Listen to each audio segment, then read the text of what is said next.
Hello বন্ধুরা, সবাই কেমন আছো? আশা করি সবাই খুব ভালো আছো। আর আমরাও খুব ভালো আছি। আর আজকে চলে এসেছি একটি অনুষ্ঠান বাড়িতে। আজকে ছিল আমার এই দাদার ছেলের হ্যাপি বার্থডে। ভিডিওটা কেউ স্কিপ করে দেখুন, আশা করছি ভালো লাগবে। আর ভিডিওটা এডিট করতে আমার একটু টাইম লেগে গেল, তার জন্য সবার কাছে ক্ষমা চাইছি। চলো সবার সঙ্গে তোমাদের পরিচয় করানো যাক। আর এখানে যে সবাই বসে আছে দেখতে পাচ্ছ, এখানে সবাই কাকা আছে, কাকিমা আছে, দিদি আছে, মানে আমাদের আর কি বাপের বাড়ির পরিবারের সকলেই আছে। আর এটা হচ্ছে আমার একটা জামাইবাবু, এটা হচ্ছে দিদি। আমি ওর সাথে আমি এখানে ভিডিও করতে ব্যস্ত, আর দিদি আমাকে সবার সাথে পরিচয় করানোর জন্য ব্যস্ত। তো সকলকে কেমন লাগছে অবশ্যই কমেন্ট করে জানিও। আসলে কি বলো তো, মানে অনুষ্ঠান থেকে এসেই আর কি বিয়ের কাজে মানে প্রচণ্ড চাপ ছিল, তো সেই কারণে আর ভিডিওটা আমি এডিট করার টাইম পাইনি।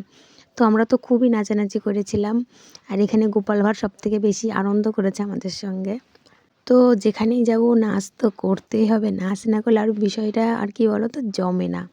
তো সেই জন্য তো চলো ভিডিওটা কেমন লাগছে অবশ্যই সবাই কমেন্ট করে জানিও।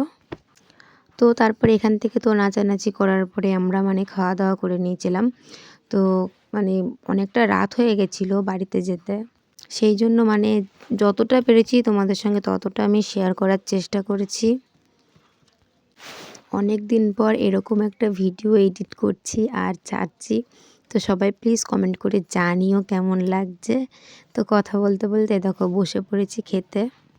মানে আমরা এই সিটে বসেছিলাম, আর মা বাবা, মা তারপর আমার যা ওই সিটে বসেছিল। তো এখানে তো পুপুলের প্রচুর কাজ, দেখতেই পাচ্ছ কত সুন্দর করে ঝাড় দিচ্ছিল। তো চলো বাই, আবার নেক্সট ভিডিওতে দেখা।